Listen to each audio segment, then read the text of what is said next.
వార్తలు తయారుగున్నాయి. మరి అంతకంటే ముందుగాల హెడ్లైన్స్. కేసీఆర్ ఫామ్ హౌస్ కి గజ్వేల్ ప్రజలు డబుల్ బెడ్రూమ్ ఇల్లులు ఏవి అని లొల్లి చేస్తున్నారు. స్విగ్గీ డెలివరీకి ఇంటికి పోయిండు. బ్రాండెడ్ షూ కనిపించేటాళ్ళకి ఎత్తుకపోయిండు. పోలీసులకు ఉండొద్దట పచ్చబొట్టు. స్ట్రిక్ట్ గా రూల్ పెట్టింది ఒడిశా సర్కారు. అర్ధరాత్రులు ఏనుగుల హల్చల్ నాశనం చేస్తున్నాయట పంట పొలాలు. బీఆర్ఎస్ అధినేత మాజీ ముఖ్యమంత్రి కేసీఆర్ సార్ ఫామ్ హౌస్ దగ్గర కొంతమంది ఒకటే లొల్లి పంచాయతీ చేస్తుర్రబ్బా. హాగా మరి కేసీఆర్ సార్ ఇప్పుడు ముఖ్యమంత్రిగా సుతలేడు కదా, మరి ఎందుకు కావచ్చు వాళ్ళు లొల్లి పెట్టేది? ఏది మనం తడుచుకొని వద్దాం పార్రి.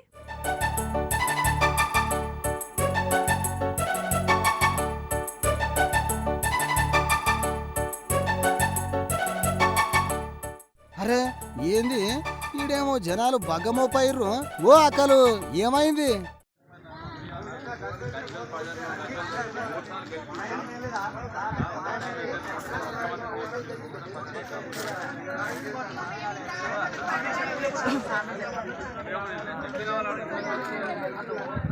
చూస్తుంటే మాజీ CM KCR sir farm house లెక్క కొడుతున్నది. అగో పోలీస్ అన్న కూడా వచ్చిండు. ఏమైంది ఓ అక్క? పర్మిషన్ కావాలంటే ఏ సార్ దగ్గర పోయి పర్మిషన్ తీసుకుంటాము, ఏ సార్ని అడుగుతాము. ప్రతాప్ రెడ్డి ఇయ్యాడు, ఏ సార్ ఇయ్యాడు. గజ్వేల్ నుంచి వెళ్ళి వచ్చినామని అంటే ఇంత విలువ కూడా ఇయ్యరా? మేము మనసు లెక్క కానొస్తలేం. ప్రతి ఊరికి బెడ్రూమ్లు వంచుడు. మరి గజ్వేల్ ఏం పాపం చేసినామని వంచలేడు. ఎంతగానో మంది ధర్నాలు చేస్తాము, ఎంతగానో మంది తిరుగుతాము. చెప్పులు అరిగిపోతున్నాయి ఆఫీస్ లో చుట్టూ తిరిగి కలెక్టర్ ఆఫీస్ కి పోతిమి, గజ్వేల్ వేస్తిమి, సిద్దిపేట రమ్మంటే ఆడిపోతిమి. ఎంతగానో అని సార్లు తిరిగినా కూడా కింద కనకరమిస్తారు. గేట్ కాడ వచ్చి నిలబడి గంట 2 గంటలు అవుతుంది. కనీసం ఒక ఫోన్ లేదు, కనీసం ఇట్లా మాట్లాడతామన్న ఇంత ఇన్ఫర్మేషన్ ఇచ్చుడు కూడా లేదు సార్కి.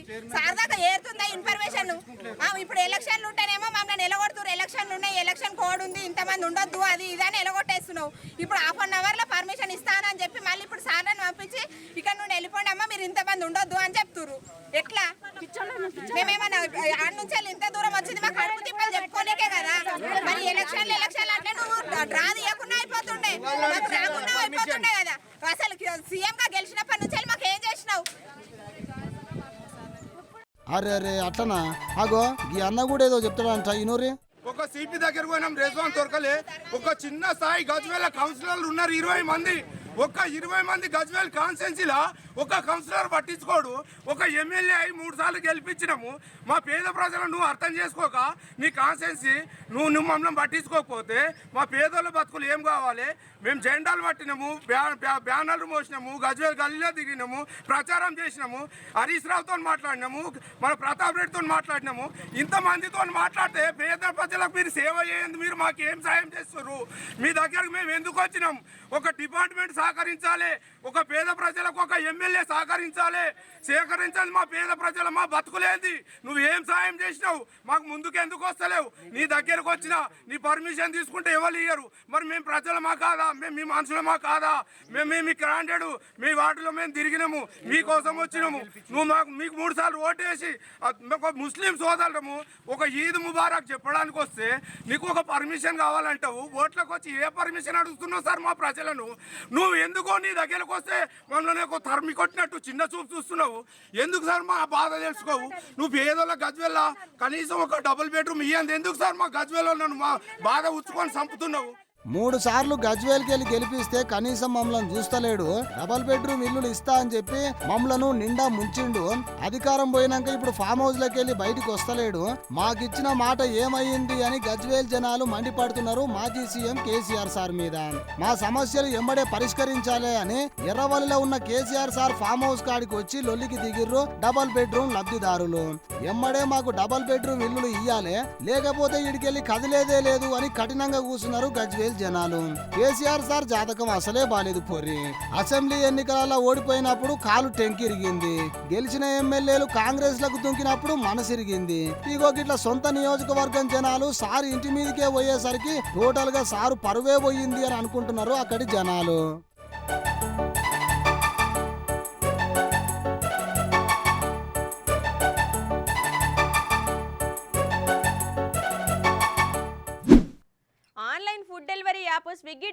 ఇచ్చేటోళ్ళు ఎప్పుడు ఏదో ఒక వార్తలలో వస్తూనే ఉంటారబ్బా. ఒకళ్ళేమో డెలివరీ ఇచ్చే ఫుడ్ ఐటమ్ తినుడు చేస్తే, ఇంకొకరేమో టైంకు ఫుడ్ డెలివరీ ఇయ్యలే అని నడుచుకుంటా, ఇంకొకరేమో దడుచుకుంటా డెలివరీ ఇచ్చుకుంటా వార్తలకు వస్తే, ఇప్పుడు ఇక్కడ చూడుర్రి ఏం సక్కదనమైన పని చేసుకుంటూ వచ్చిండో వార్తలకు.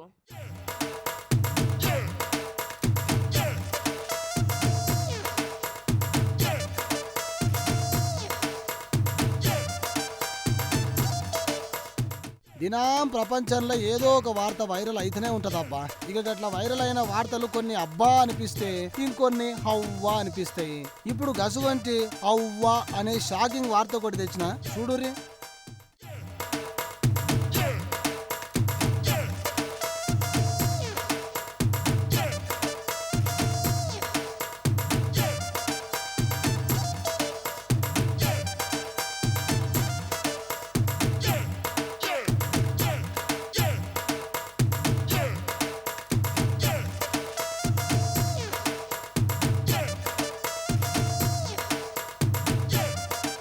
స్విగ్గీలో ఆర్డర్ చేసిన ఫుడ్ డెలివరీ ఇచ్చేటందుకు వచ్చిన డెలివరీ బాయ్ మెల్లగా మెట్లెక్కుకుంటూ పైకి వచ్చి ఒక అపార్ట్మెంట్ కాడికి వచ్చి డోర్ ముందు నిల్చొని కాలింగ్ బెల్ కొడతాడు.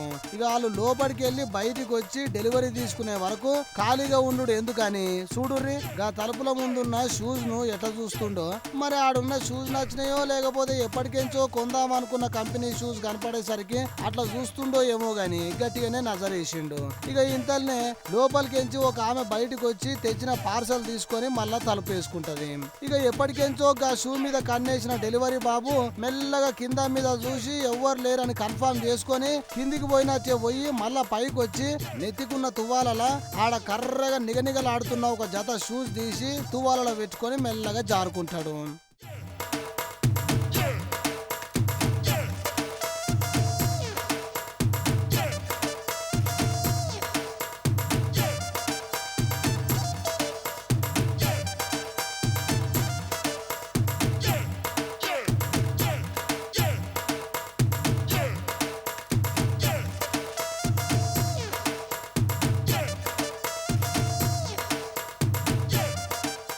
ఇక ఈ స్విగ్గీ డెలివరీ బాబు చేసిన కకృతి పని ఇప్పుడు మస్తు వైరల్ అవుతుంది సోషల్ మీడియాలో.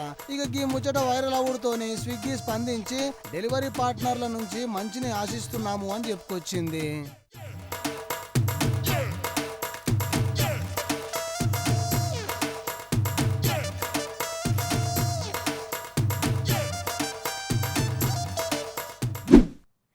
ఒడిశా రాష్ట్రంలో ఉన్న పోలీసు వాళ్ళు అక్కడ టాటూ దుకాణాల ముంగట లైన్లు కడుతురటనబ్బా. అగో టాటూ లేపించుకునేటందుకు యువతీ యువకులు కదా పోటీపడి ఎగబడేది. మరి పోలీసు వాళ్ళు ఎందుకు గట్లా ఎగబడుతుర్రబ్బా అని అంటారా? అయితే ఈ ముచ్చట చూడుర్రి మరిగా.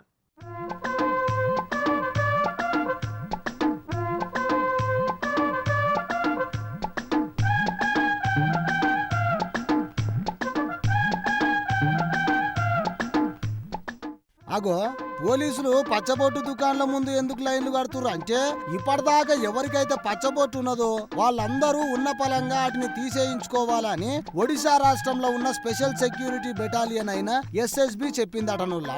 అయితే ఇట్లా ఉన్న పలంగా ఎందుకు పచ్చబొట్టు తీసేయించుకోవాలి అన్నారంటే, ఇక ఒడిశా రాష్ట్రంలో ఉన్న చాలా మంది పోలీసులు చేతుల మీద ఛాతి మీద పచ్చబొట్టు కొట్టించుకున్నారు. ఇట్లా పచ్చబొట్టు కొట్టించుకున్నాడు చేయబట్టి చూసేటోళ్ళ దృష్టిలో చెడు అభిప్రాయం ఏర్పడుతుంది. అట్లనే జాతీయ అంతర్జాతీయ ప్రతినిధుల ముంగట ఒడిశా పోలీస్ వ్యవస్థ ప్రతిష్టను దెబ్బతీసేటట్టు ఉండు కారణమట. అందుకే 15 రోజులకెళ్ళి 20 రోజుల మధ్యలో టైం ఇచ్చిందట అక్కడి సర్కారు.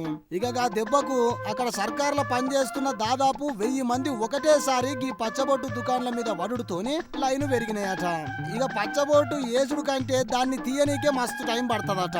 పచ్చబొట్టు వేపించుకున్నాడు ఒకటేసారి, కానీ దాన్ని తీయాలంటే మాత్రం 4 సార్లు పచ్చబొట్టు దుకాణాల చుట్టూ తిరగాల్సిందేనట.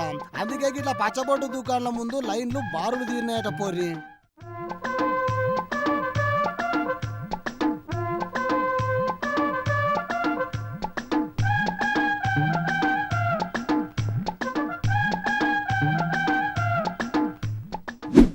చిత్తూరు జిల్లాలోన్న గుడిపాల మండలం పల్లూరు గ్రామంలో రాత్రి ఓ 3 గజరాజులు పొలాల కాడ కాపలా వచ్చినాయి ఉల్లా. మరి ఈ అర్ధరాత్రి చక్కగా అడవిలో రెస్ట్ తీసుకోక గిట్ల పొలం కాడికి వచ్చి డ్యూటీ ఎందుకు చేస్తున్నాయో చూద్దాం పర్రూపారి.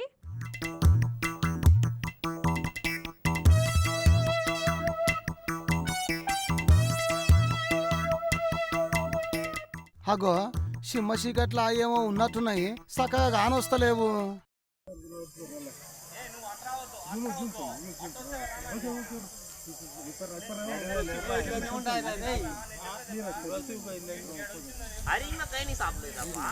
లేదు మళ్ళీ మళ్ళీ తింటా ఉండేది.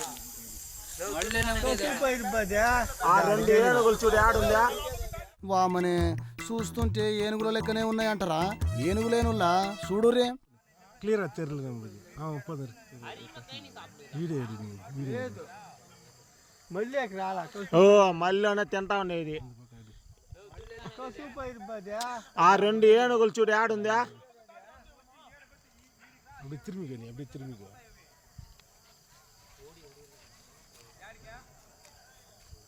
అన్ని అద్దె మడిలో ఉండదు. చీకట్లా ఏమన్నా వస్తాయని పొలానికి కాపలు గాయనీకి వచ్చినాయా ఏంది అనుకుంటురా? కాపలు గాయనికే కాదు, పంటను నాశనం చేయనీకి వచ్చినాయి. ఇక అసలు ముచ్చట ఏందంటే అద్దమ్మ రాత్రిలా గుడిపాడ మండలం పల్లూరు గ్రామంలో 3 ఏనుగులు అలచలు చేసినాయటనుల్లా. ఇక దీంతో అక్కడ ప్రజలు గజగజ వణుకుతుర్రట గజరాజును చూసి.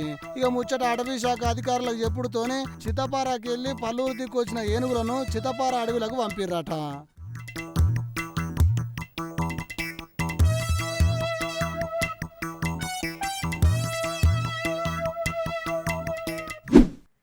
అప్పుడప్పుడు అడవి జంతువులకు సంబంధించిన వీడియోలు బయటకు వస్తూనే ఉంటాయి. ఇక వాటిని చూసినప్పుడు కొన్ని ఆశ్చర్యానికి గురి చేస్తే ఇంకొన్ని మాత్రం ఉత్తగానే భయపెడతాయి. ఉల్లా ఇగో గిట్లా.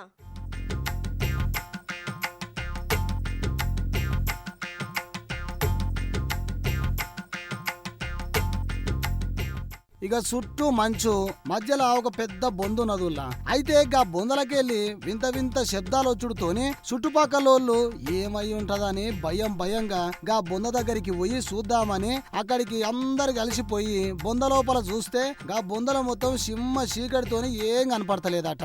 ఇక సరే అని టార్చ్ లైట్ వేసి చూస్తే షాక్ అయ్యిరటనుల్లా. ఇగో ఈ పెద్ద ఎలుగుబంటిని చూసి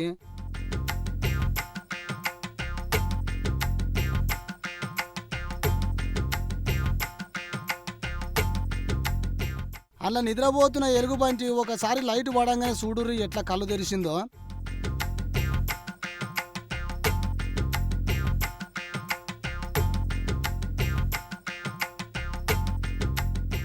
ఇక ఆ సీన్ చూసుడే లేటు, ఎమ్మడే చేతిలో ఉన్న లైటు అక్కడ వాడేసి ఒకటే ఉరుకుడురికిరట అక్కడికి ధైర్యంగా వచ్చిన జనాలు. ఇక ఎలుగుబంట్లు ఏడాదిలో 6 నెలలకెంచి 8 నెలల పాటు నిద్రపోయి మిగిలిన టైంలో తిననీకే వేటకు పోతాయి కదా. గట్లా ఈ ఎలుగుబంటి నిద్రపోయే మూడ్లో ఉన్నది కాబట్టి సరిపోయింది. లేకుంటే గా ఎలుగుబంటి వేటకు పోవాల్సిన పని లేకుండా పోతుండే పోర్రి అంటుర్రు ఈ వీడియో చూసిన జనాలు.